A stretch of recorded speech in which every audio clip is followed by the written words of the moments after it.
Okay, good morning, everybody. Good morning. Hopefully the microphones are working. I know they're a little touchy here this morning. Obviously, we want to thank General Michaelides and the National Guard for allowing us to be here today and hosting us today. Good to see you, General. Yes, sir.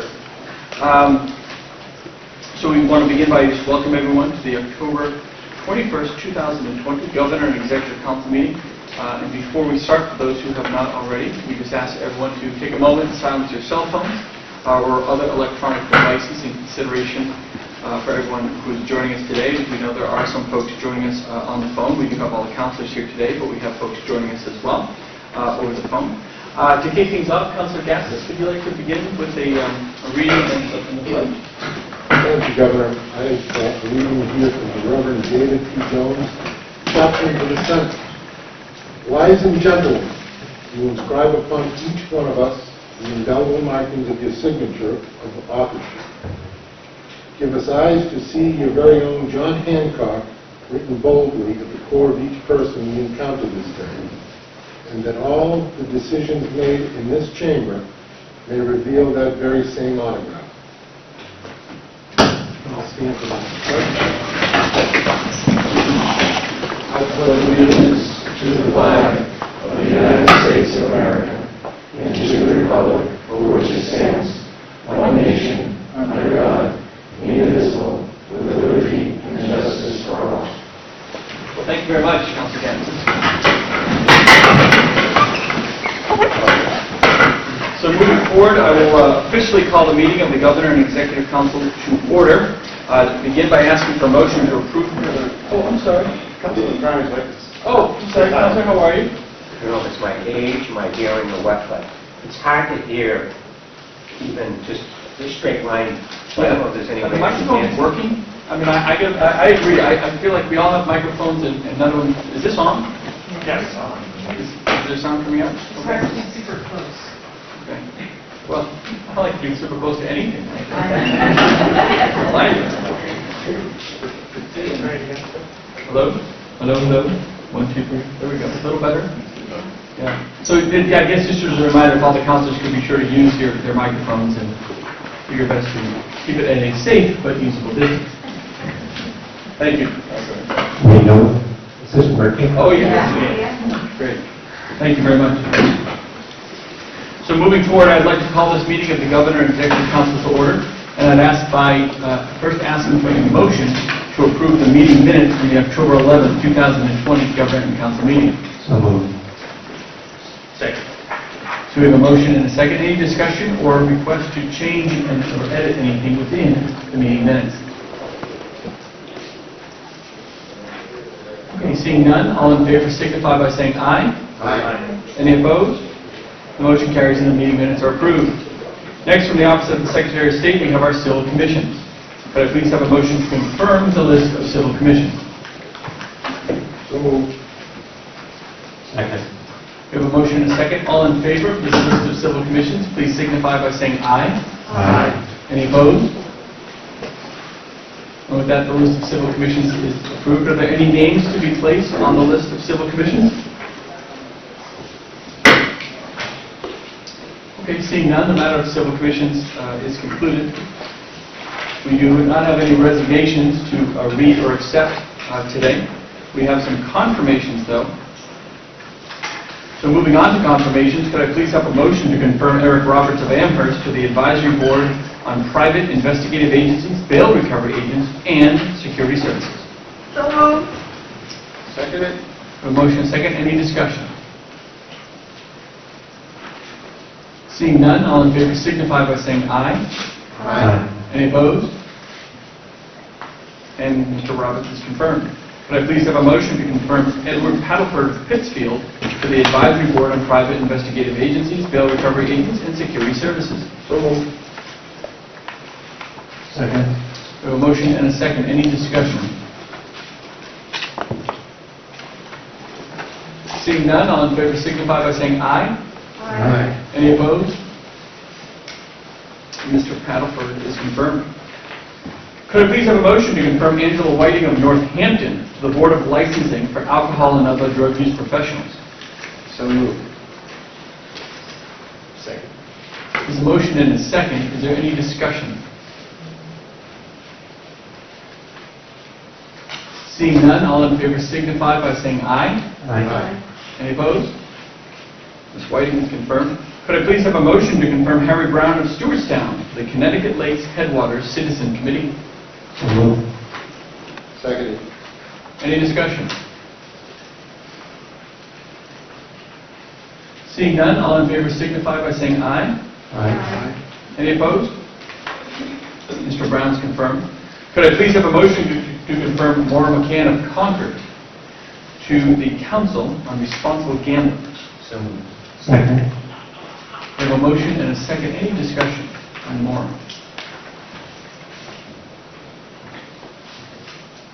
Okay, seeing none, all in favor signify by saying aye. Aye. Any opposed? Opposed, just because of the inherent conflict. Okay. So noting the opposition, Ms. McCann is confirmed. Could I please have a motion to confirm Anthony Poor of Concord to the New Hampshire Housing Finance Authority? So moved. Second. Any discussion?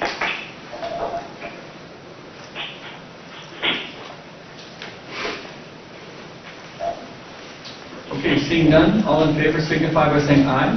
Aye. Any opposed? And Mr. Poor is confirmed. Can I please have a motion to confirm Christopher Norwood of Bedford to the New Hampshire Housing Finance Authority? So moved. Second. Any discussion?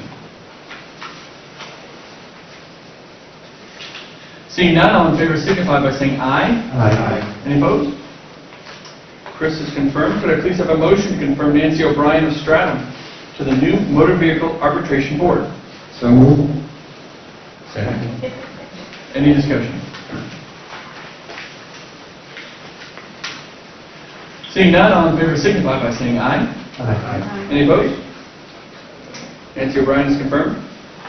Could I please have a motion to confirm Matt Trifori of Manchester to the Residential Ratepayers Advisory Board? So moved. Seconded. We have a motion and a second. Any discussion? Mr. Trifori.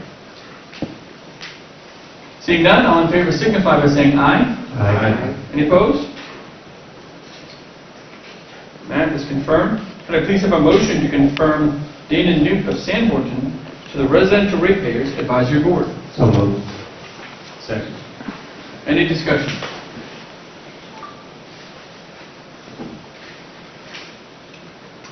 Seeing no discussion, all in favor signify by saying aye. Aye. Any opposed? Dana is confirmed. And finally, could I please have a motion to confirm Brandon Finn of Newfields to the State Veterans Council? So moved. Second. Any discussion? Can I have one quick question? Sure. You live in Newfields, correct? I do. You live on a street named after you? Sununu, no. I live on Hemlock Well, I Road. just happened to notice that Mr. Finn lives on a street named after you. Oh, yeah, he lives over on Finn Court. There's no Sununu Drive, there's no Hassan Lane. He lives down the street, so maybe we could get a couple done. It's later. Yeah. But we all hang out at the general store. Any discussion? Further discussion? No. Seeing none, all in favor signify by saying aye. Aye. Any opposed? And Brendan is confirmed. And that concludes our confirmations for today. There's a few nominations to read into the record. I'm doing my best with this. I'm trying. To the Board of Accountancy, I nominate Richard Silverman of Hampton. To the Board of Acupuncture Licensing, I nominate Jody Bell of Manchester. To the Board of Dental Examiners, I nominate John Gerald of New London. To the Board of Licensure of Interpreters for the Deaf and Hard of Hearing, I nominate Jotham Otterson of Manchester and James Parker of Concord. To the Connecticut Lake Headwaters Citizen Committee, I nominate Gail Hansen of Colebrook. To the County State Finance Commission, I nominate Stephen Norton of Concord. To the Mechanical Licensing Board, I nominate Peter Kendrigan of Brentwood. To the Nash Stream Forest Citizens Committee, I nominate Timothy Emperor of Stark. And to the New Hampshire Water Well Board, I nominate Norman Harris of Guilford. And that concludes the nominations for today's meeting. Moving on, we have our consent calendar agenda. I've asked for a motion to adopt the consent calendar agenda. Second. We have a motion and a second. Is there any questions or requests to remove any items for further discussion from the consent calendar? Governor? Yes, sir. Councilor Cronin. Let's see.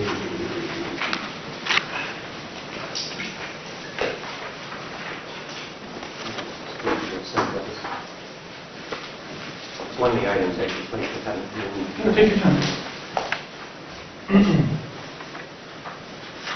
5B, if we could move that when we discuss 18, we didn't discuss it at the same time. Sure, and if I'm correct, it was 5B as in boy? Yes. 5B as in boy, okay. Any other items to remove from the consent calendar agenda for discussion? Okay. All in favor of the consent calendar agenda with the exception of item 5B, please signify by saying aye. Aye. Any opposed? And the consent calendar agenda as amended is approved.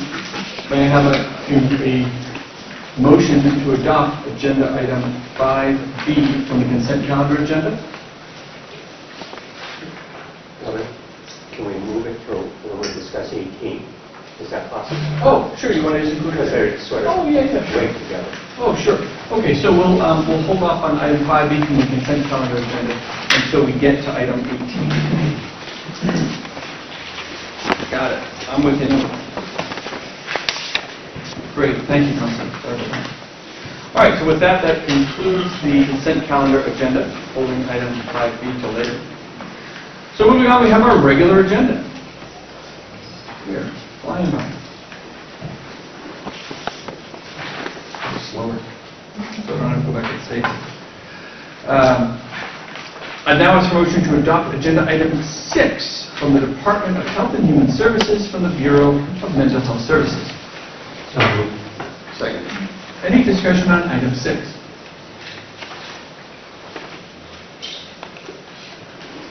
Seeing no discussion, all in favor of item 6, please signify by saying aye. Aye. Any opposed? Item 6 is approved. I now ask for a motion to adopt agenda item 7 from the Department of Health and Human Services from New Hampshire Hospital. So moved. Second. We have a motion and a second. Any discussion on item 7? Seeing none, all in favor signify by saying aye. Aye. Any opposed? Item 7 is approved. I now ask for a motion to adopt agenda items 8, 9, and 10 from the Department of Health and Human Services from the Division of Children, Youth, and Families. So moved. Second. Any discussion?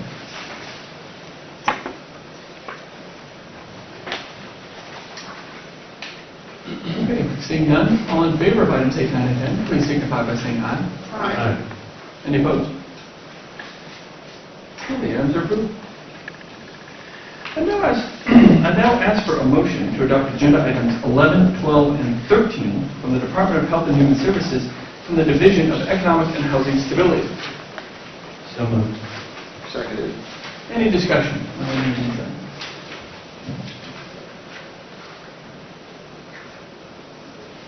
Governor, I have a general question. Sure, go ahead, Counselor. I think the Commissioner's here.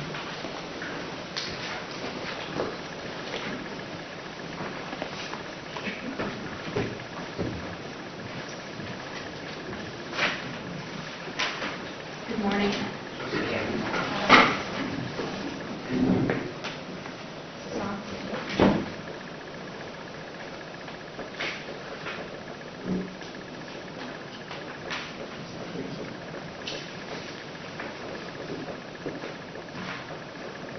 Good morning. For the record, Lori Shinbeck, Commissioner of Health and Human Services. Lori, Commissioner, my question is,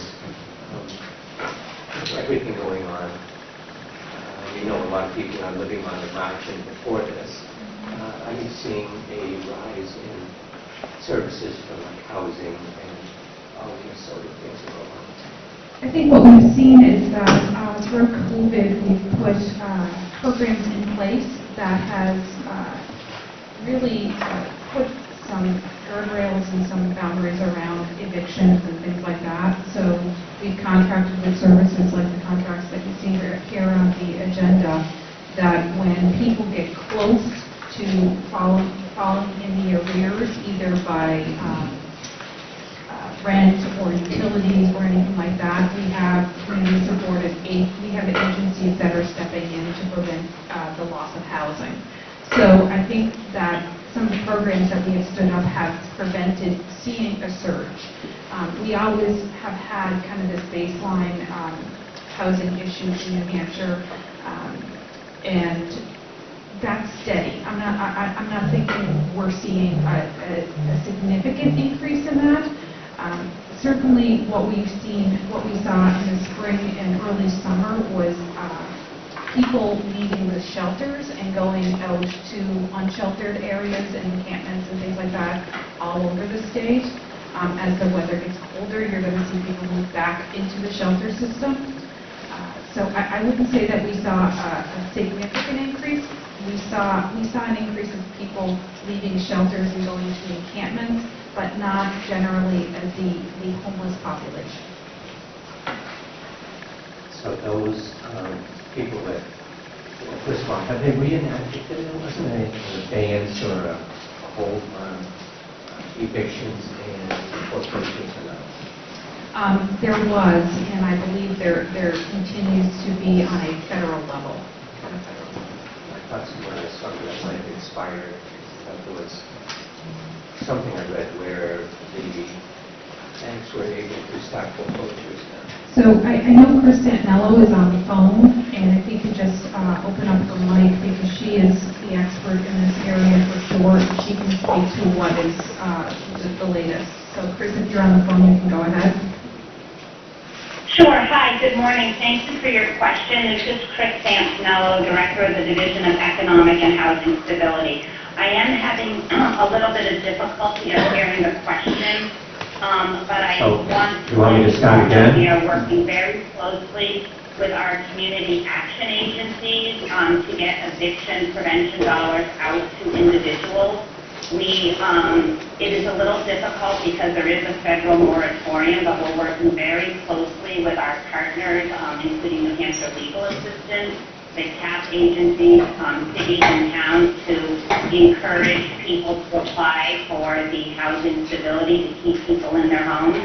We are seeing an uptick in the number of people that have applied. And then also we are working very closely with our shelters and the New Hampshire Housing Finance Authority to develop alternatives and programs for individuals. Chris, can you hear me? Yes. My question for you is, do you know if the banks, I'm not totally sure if it's just New Hampshire or nationally, can stop foreclosures now? I am not. Are you? I want to repeat the question. Are you asking if banks are holding on foreclosures? Yeah, I thought there was a while there where it was held in abeyance, you couldn't do it. But I thought I read recently that there was a possibility it could start with foreclosures again. And I might be wrong, I don't want to put words in your mouth, I just thought I'd ask you. Yeah, we're working with New Hampshire Banking Association to assist individuals and families, and I know that some of the banks are working differently, but that is part of our one-time assistance to assist people in that area. it's a great question. I can follow up with you if you would like after the meeting, and we can talk through this if that would be easier.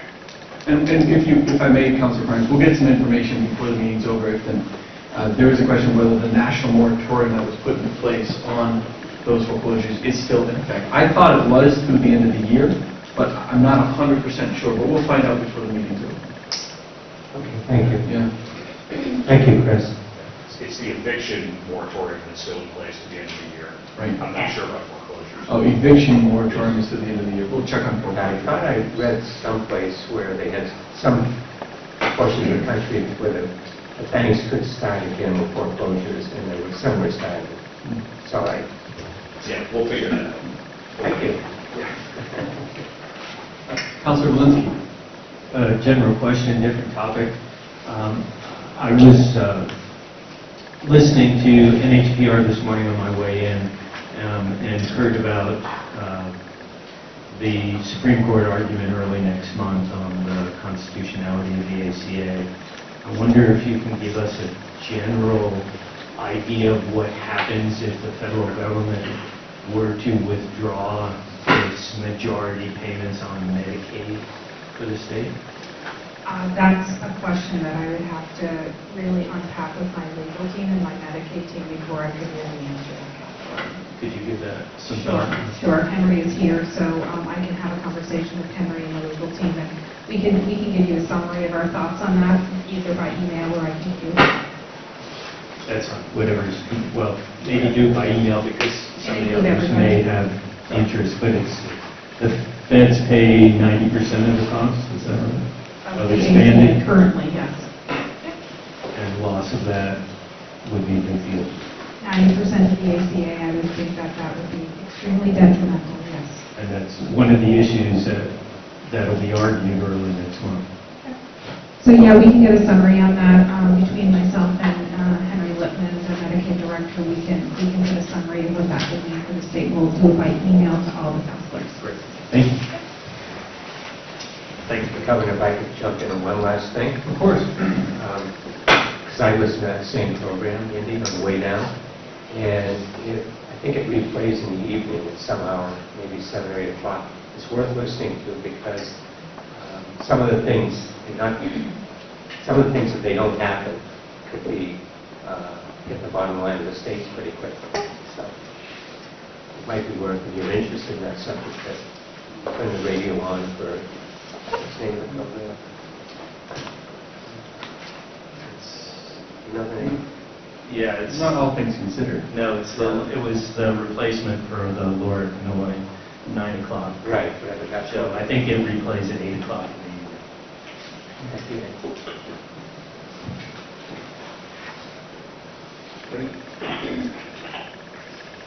Any further discussion on any of the items from the Division of Economic and Housing Stability? Those are items 11, 12, and 13. Okay, hearing none, all in favor of 11, 12, and 15, please signify by saying aye. Aye. Any opposed? The items are approved. I now ask for motion to adopt agenda items 14 and 15 from the Department of Health and Human Services from the Division of Public Health Services. So moved. Second. Any discussion? Yes, sir. Councilor Carney. Sort of a broken record, as I ask you each time, sort of give us a little update on what you're seeing since our last meeting in the whole COVID crisis. Sure. So I think right now we have a couple of different focuses from the Public Health Department.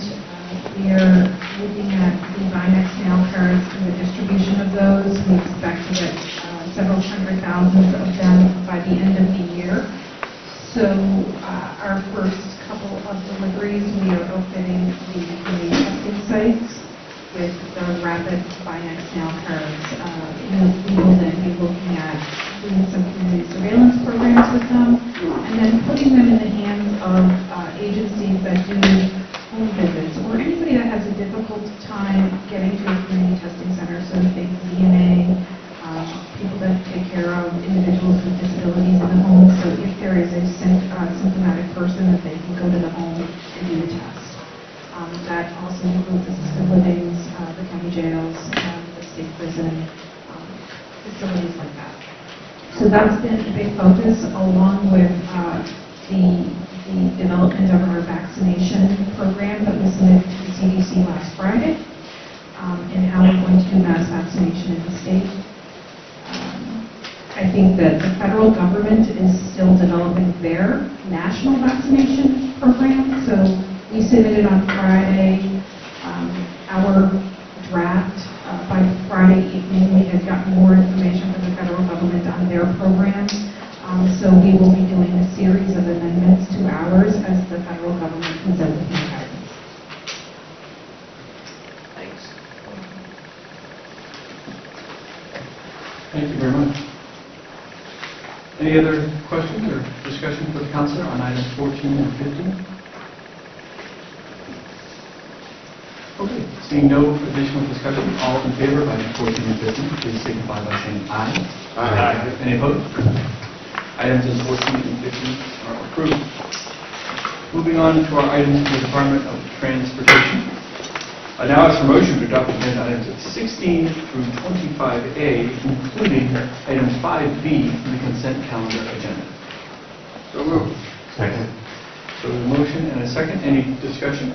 Councilor Grimes? I believe that's on item 18 and 5A, starting with 5B.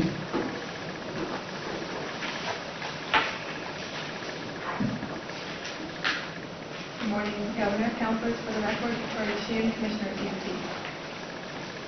Wait, Commissioner. Good morning, Uh, Governor.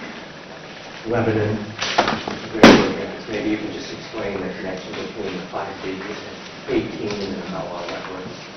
So, item 5B is a 3-month extension to our operating agreement with New England Central Railroad.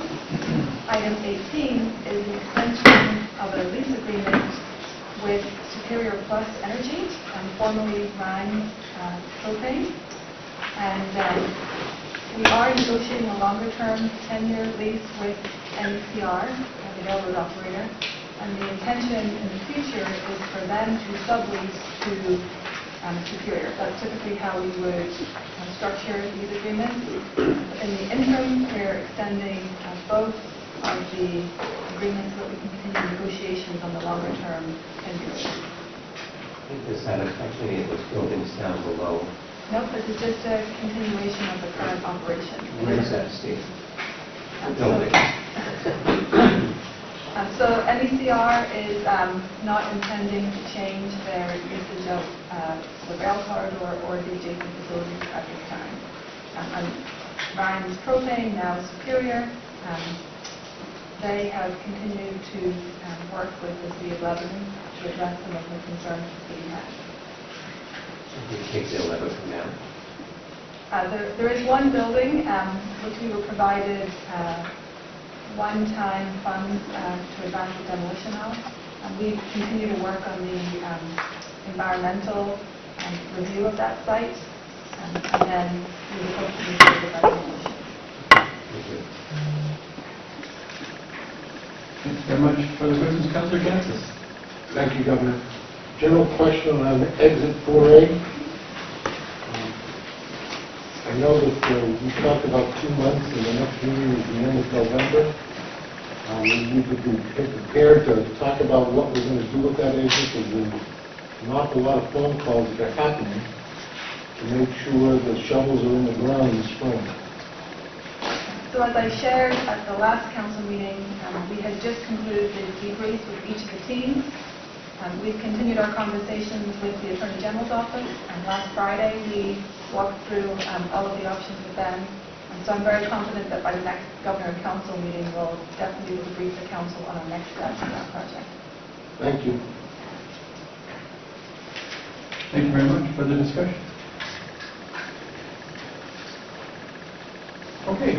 Seeing no further discussion, all in favor of items 16 through 25A, including item 5B from the consent calendar agenda, please signify by saying aye. Aye. Any opposed? The items are approved.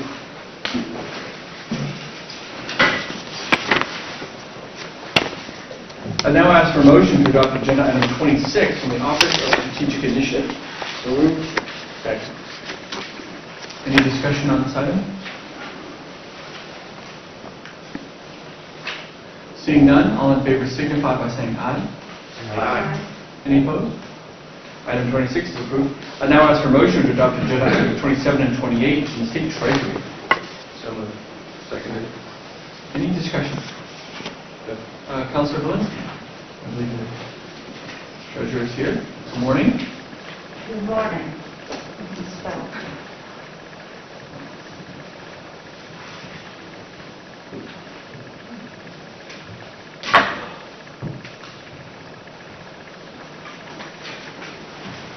Good morning.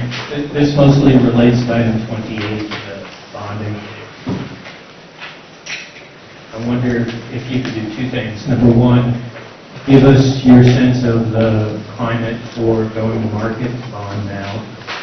whether it's favorable, whether that's likely to change, and why this makes sense generally. Second is a specific question. Is there anything in our bonding that would prevent the state with legislative approval from setting up a lending situation to local school districts, for example, so that they could install solar arrays and pay the state back from the electricity savings? I know you need legislative authority for that, but is there anything in the bonding that would prohibit that? Good morning, Governor and members of the Council. For the record, Monica Mazzatelli, Commissioner of the Treasury, and with me this morning is Rachel Miller, Chief Deputy Treasurer. Thanks for the question. I can start with, try to answer your first question, and I prepared a few comments to explain what this item is about. Currently, the market appears stable, so that's why we feel comfortable going into the market at this moment. We're doing the early stages of the plan to be able to issue our bonds. So the authorization that you have right now is, or the request you have right now is, will allow us to issue up to $100 million in new money bonds, and also pursue one or more bond refundings of up to $165 million. The new bond issue will provide proceeds for the existing capital projects currently estimated at $55 million. But we only anticipate borrowing about $50 million because we think we could obtain a bond premium of about $5 million that could be applied to the projects. This amount that we think we're going to need to borrow is lower than in prior years, mainly for two reasons. One, the bond proceeds typically cover a period of 12 months, and the Treasury issued, the last time we issued was in March of 2020. And also, so historically we issue bonds in the fall, so that has reduced the period of accumulation of capital expenditures. We typically, the capital expenditures are a combination of actual expenses and also projected expenses.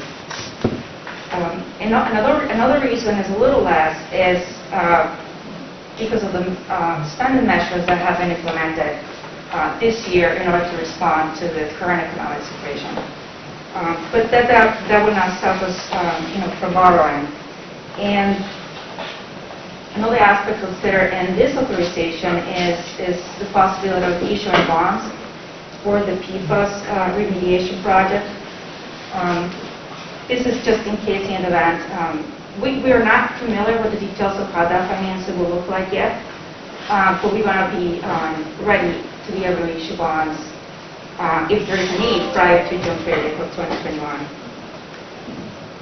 So that's for the new bond issue. For the refunding, we have two opportunities here. One is what we call a current refunding, and those are bonds that have been outstanding for 10 years. And we think that we can essentially refinance $60 million and issue $56 million and generate approximately $4 million in present value savings for that current refunding. The other type of refunding that is available to us right now is an advance refunding, and those are bonds that have been outstanding for less than 10 years. For that type of transaction, that will have to be taxable.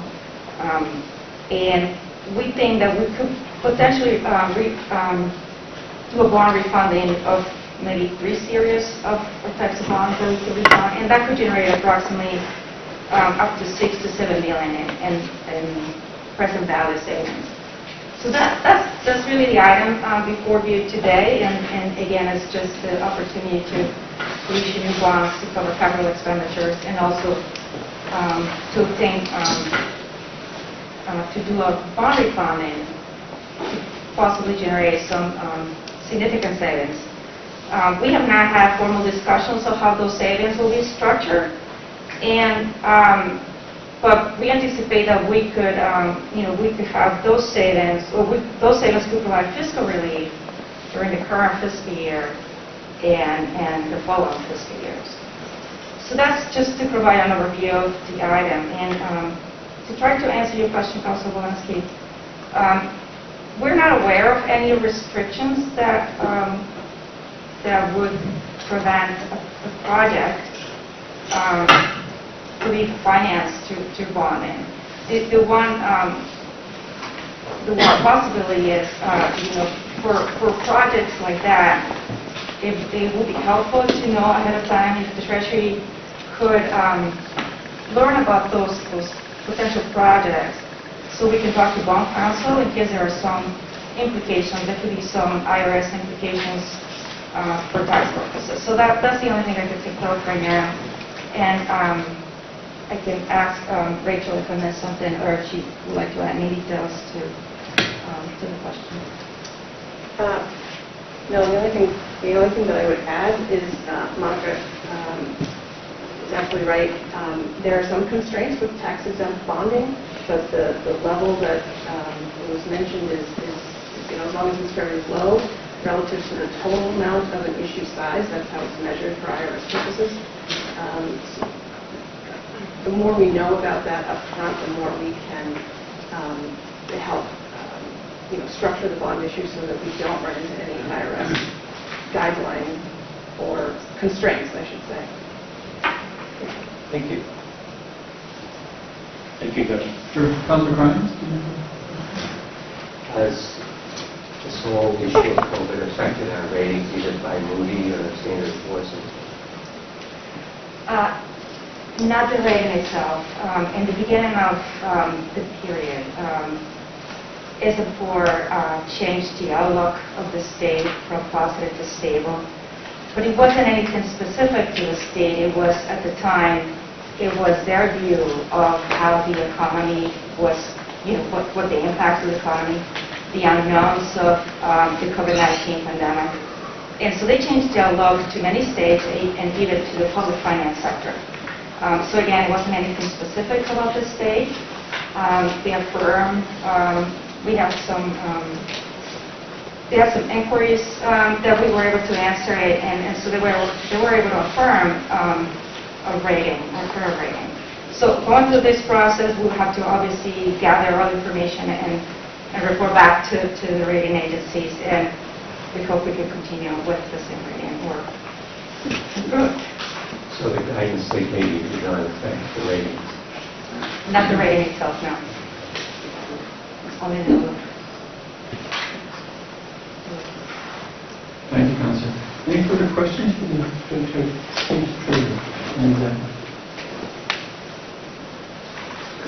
Thank you very much, Monica. Good to see you. Thanks. All in favor of items 27 and 28, please signify by saying aye. Aye. Any opposed? Items 27 and 28 are approved. I now ask for motion to adopt agenda items 29 and 30 for the New Hampshire Commission for Human Rights. So moved. Second. We have a motion and a second. Any discussion?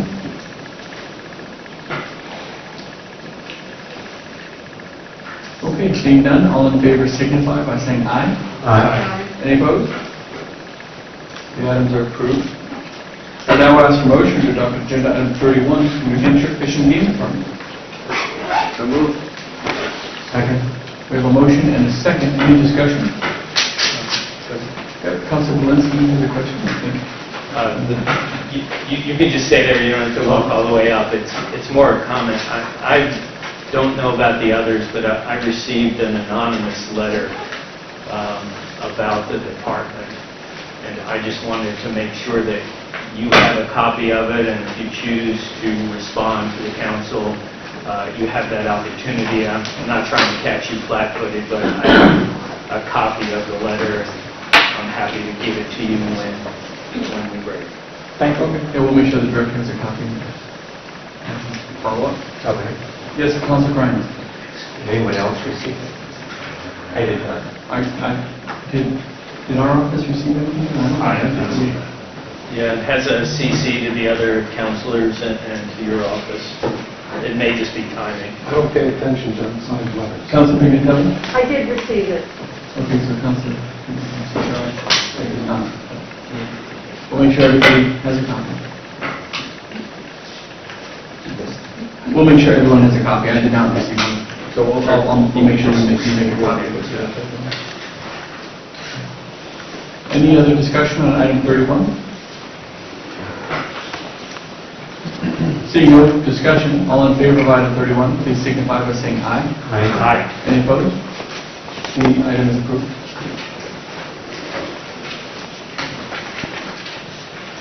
I now ask for a motion to adopt agenda items 32 and 33 from the Department of Business and Economic Affairs. So moved. Seconded. Any discussion? Yes, Councilor Carmen. I think Taylor's here. Good morning, Taylor.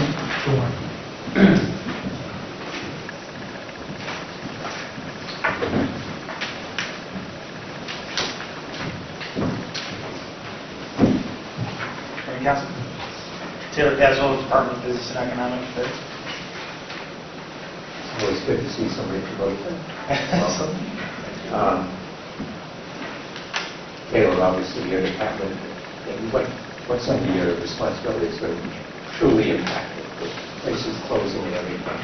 So could you give us a little update, what you see and what you see going forward? Because obviously many of us are concerned about what happens with when some of the lead programs stop, what's going to happen? Right. So, Councilor, with regard to the activity right now through our Gopher operation, we just announced the opening of Main Street Relief Fund 2.0, and that's a $100 million program that is a mirror of the earlier program. I can tell you that we've been open since about Monday morning, and we're seeing about 1,500 applications come through so far. That is open through October 30th, and that really represents, I think, the most immediate financial resources that are available through the CARES Act for small businesses across the state.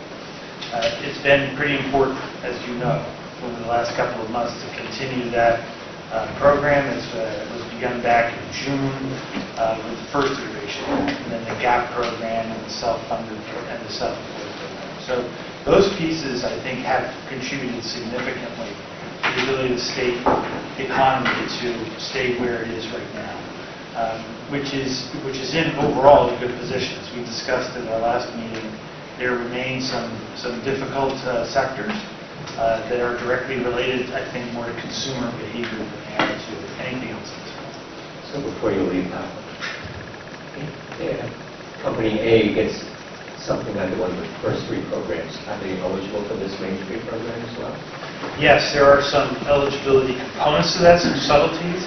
The cap remains at $350,000, and as long as their 2020 revenue, including the amount that they received from additional other state and federal sources, does not exceed their 2019 revenue numbers, they should be eligible. So when you say the cap is 350, an entity got 175, are they eligible for another 175? Yes, as long as they meet all the other eligibility criteria. Thank you.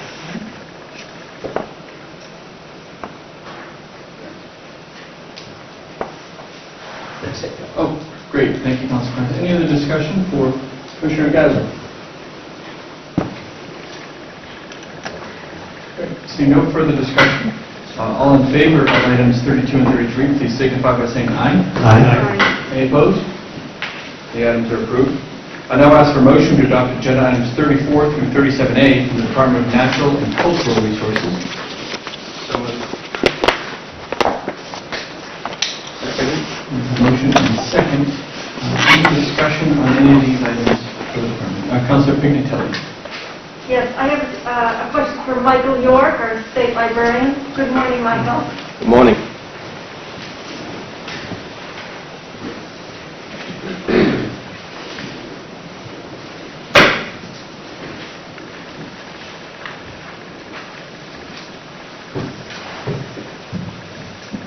Good morning. For the record, I'm Michael York, state librarian. So my question is on item 37A. These are the dues for the online computer library center in Cincinnati, Ohio.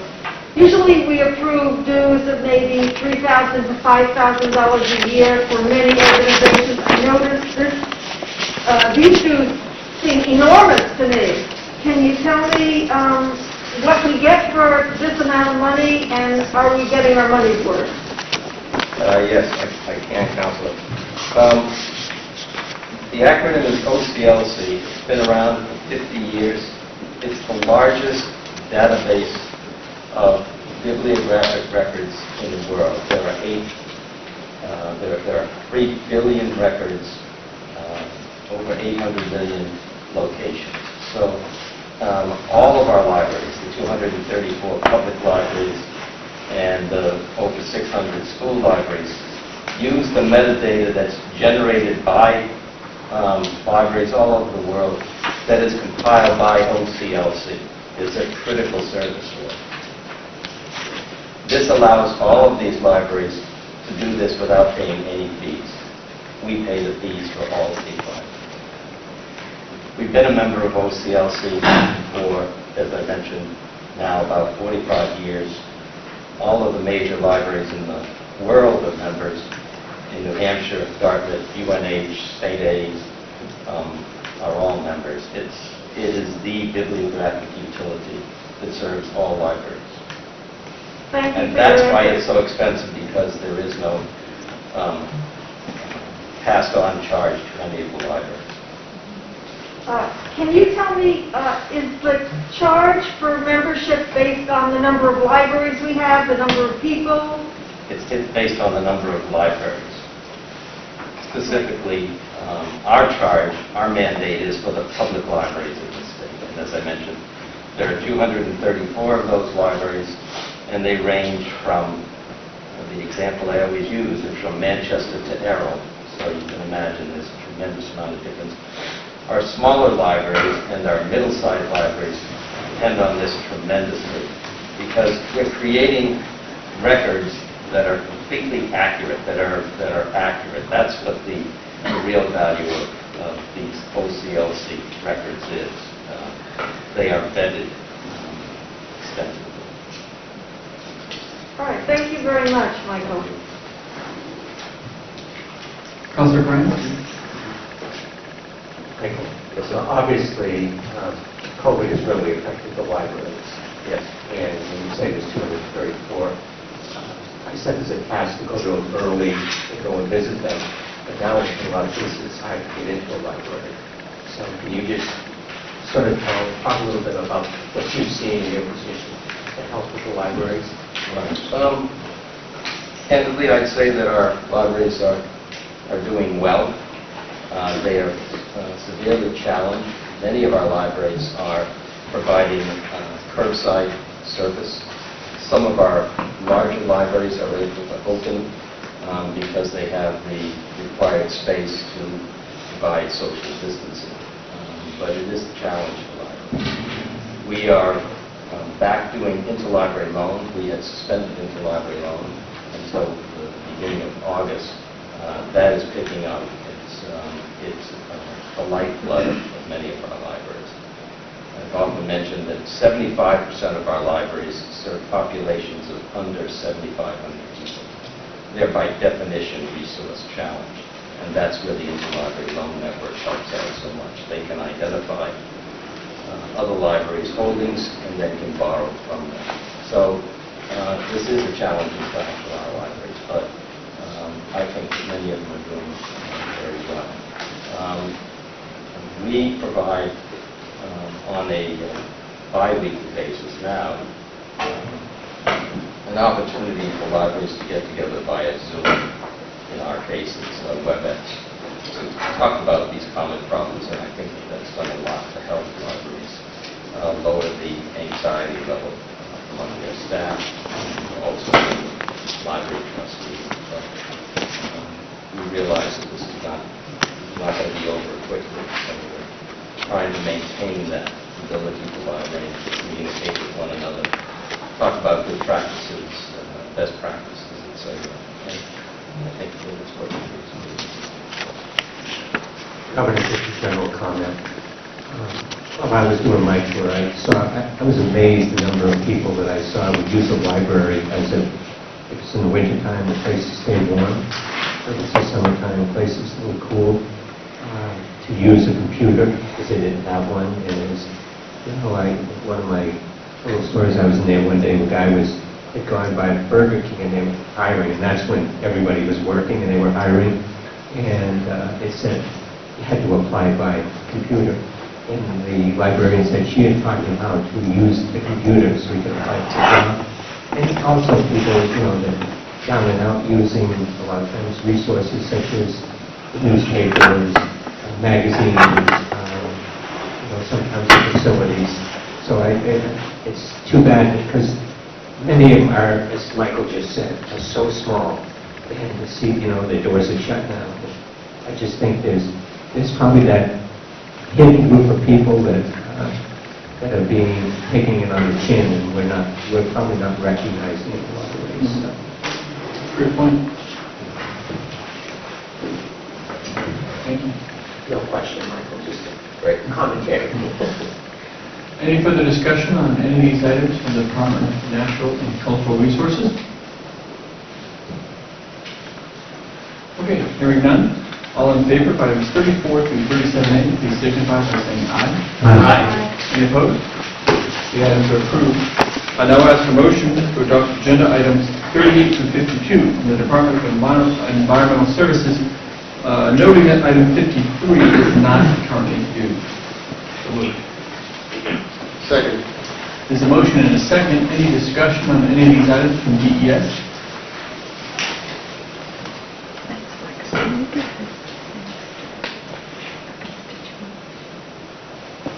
Okay, seeing none, all in favor signify by saying aye. Aye. Any opposed? The items are approved. I now ask for a motion to adopt agenda items 54 and 55 from the Department of Education.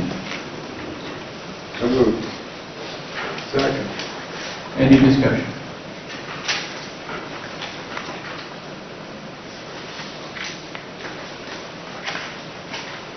Seeing none, all in favor signify by saying aye. Aye. Any opposed? The items are approved. I'm going to now ask for a motion to adopt agenda items 56 through 64 from the Department of Safety. So moved. Second. Any discussion?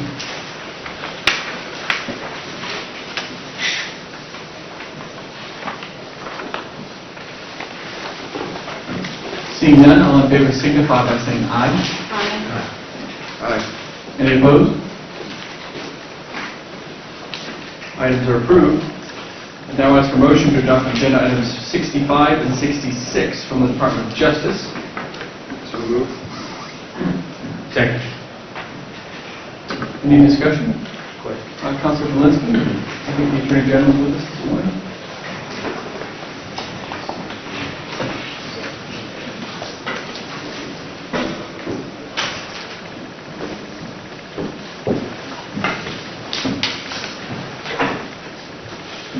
Good morning. This is off topic. An attorney named Sean List sent you a letter and published it about the right of students who are forced to learn remotely because of COVID, whether they're eligible to vote in New Hampshire if they've done so previously and meet all the other guidelines. I think the letter clearly is erroneous in its analysis, but it does create confusion, and I'm wondering what the plans are of your office to respond to the letter in a similar public way to tamp down the confusion. Thank you for the question. Expect to get the answer on today. We will distribute it publicly. Great. Would you email it to us as well? Yes. Thank you. Oh, I have one other question, if I might. The drug task force item, do we currently have an in-place head of the drug task force? No, Counselor. Yes, we have an interim commander. His name is Michael Forty. He was the deputy commander. We are recruiting for a new commander slot. Any idea when we'd have some? 60 days.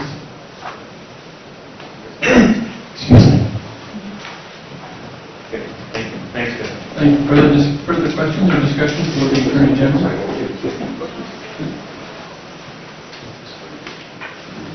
Okay, seeing none, all in favor of these items, please signify by saying aye. Aye. Any opposed? The items are approved. I now ask for a motion to adopt agenda items 67, 68, and 69 from the Department of Administrative Services. So moved. Second. Any discussion?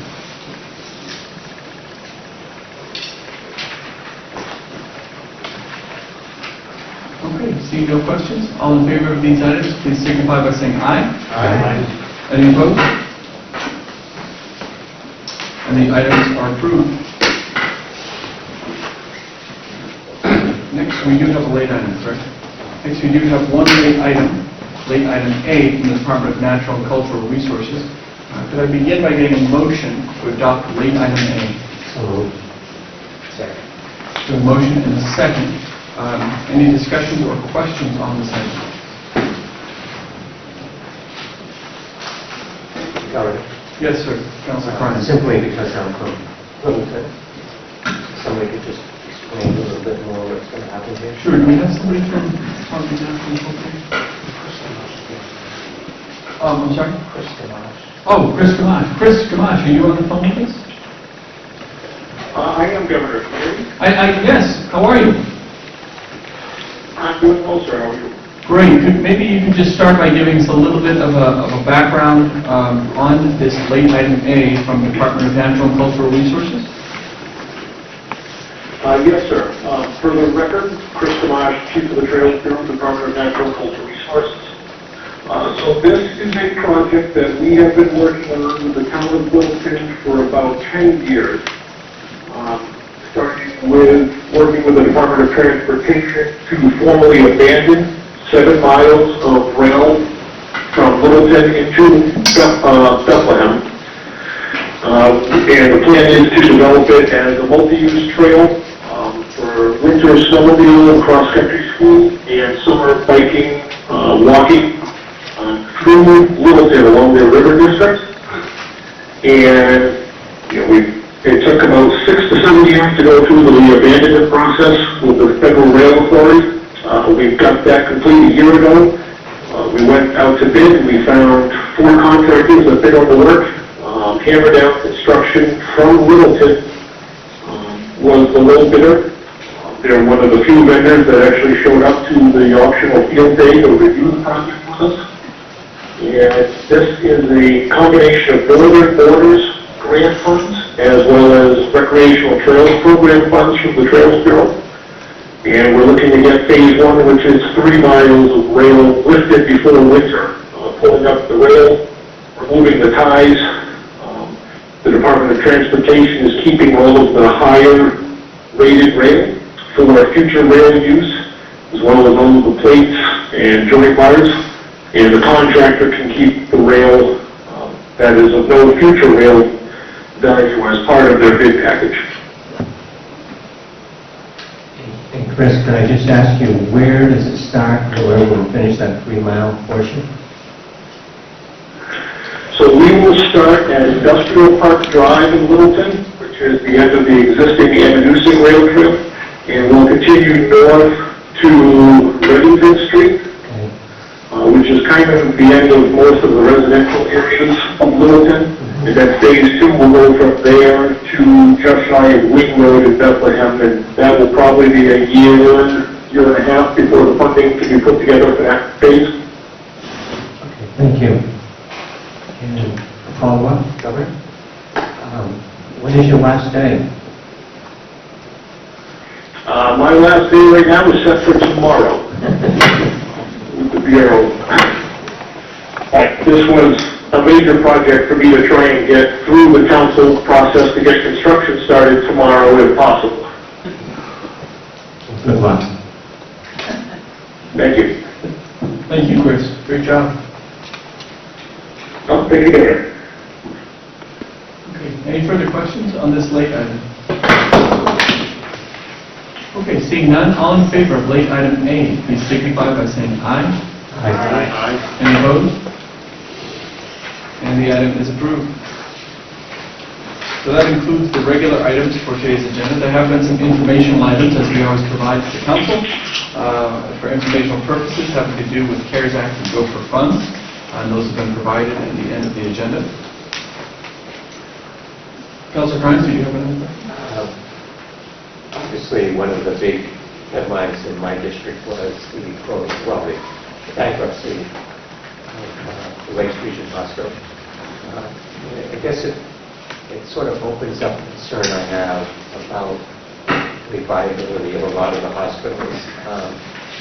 And especially if we have any kind of wave again where we'll reduce non-essential services or elective surgeries. So I guess just a comment. I am concerned about sort of, even in good times, it seems like some of them are running pretty close to the best as far as making it, and with a little trouble, it could be a real problem.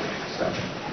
I think it's a great point, and the financial restructuring of Lakes Region had begun well before COVID even hit us, and so it's actually very good news in that it didn't fall off the tracks.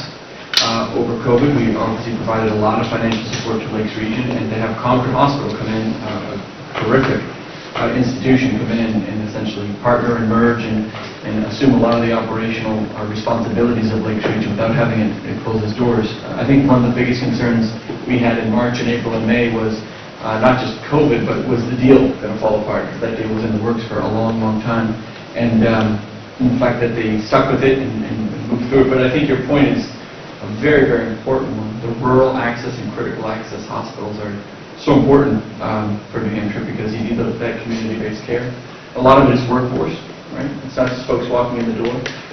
We provided some additional resources to Littleton, partly because of COVID, but also to help their OB program up in Littleton is a bit at risk, and so we want to make sure that that can be stood up long-term and more sustainable. That would be great, but you don't want to see a program like that disappear. People have babies somewhere, and so you have to be able to have those types of programs available. So COVID has definitely rocked a lot of the different segments, whether it be on healthcare, hospitality, tourism, everything we do. But healthcare is obviously a big one. But I was just thrilled when we heard the other day that the deal was finally being solidified, and it hadn't fallen off the rails over the past year, because I think that's a great partnership, and it assured that no one closed their doors. And there could be others down the road.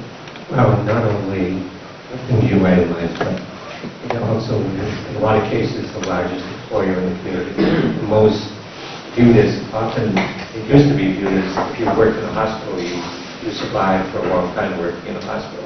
If you, as long as you didn't do anything real wrong, but it was a steady job. So that, and plus I think there's people who live in communities that love that assurance that there's a hospital, and if the hospital goes away, it has more than just, it's almost like a domino effect. It has some real effects to the community. Sure. Before we close out, I know Lisa English. Lisa, are you on the phone still with us? I'm going to try to open up your line. I think Lisa may have somewhat of an answer to the eviction and foreclosure question that we had earlier. Good morning, Lisa. Are you with us? Good morning. Thank you, Governor. Can you hear me? Loud and clear. Loud and clear. Wonderful. Good morning, everyone. This is Lisa English from the Governor's Office of Emergency Relief and Recovery, and I have a little bit of information about mortgage foreclosure moratorium. So there's two protections for homeowners that have federally backed or GSE, the government-sponsored enterprise-backed mortgages. So first, for many federally backed loans, lenders or loan services may not foreclose on borrowers until at least December 31st. Specifically, that includes the VHA, VA, and USDA, as well as the Fannie Mae and Freddie Mac. So that began on March 18th, and that extends through at least December 31st. Second, a borrower experiencing financial hardships due to the coronavirus pandemic that has GSE-backed mortgages have the right to request and obtain an extension for up to another 180 days. So those borrowers should contact their loan servicers and request the forbearance. anecdotally, to the extent homeowners are having challenges paying their mortgage, they should work with their lenders. We've heard anecdotally that lenders are working with borrowers to ensure that they're staying in their housing. So that's the information we have right now. And again, that's talking about Fannie Mae, Freddie Mac, Veterans Affairs, Federal Housing Administration, and USDA single-family homes. So if you are a portfolio lender, you're exempt from that? I'm sorry, I couldn't hear your If question. yeah, sorry, I'll repeat it, Lisa, hopefully, I apologize. If you're a portfolio lender, are you exempt from that? Was the question. I'm sorry, I don't know the answer to that. Okay, we'll see if we can find out. But that was terrific. Thank you very much for the update, Lisa. We appreciate that. Thank you. Great. And with that, I think we will conclude No, today's wait, meeting. wait. Oh, sorry, Councilor Brigadier, how are you? I I'm know sorry. I'm at the end.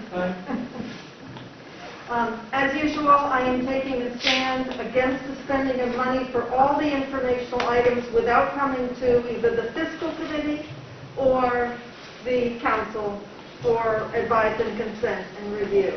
Thank you. Thank you. And with that, we'll conclude the meeting. Thank you, everybody.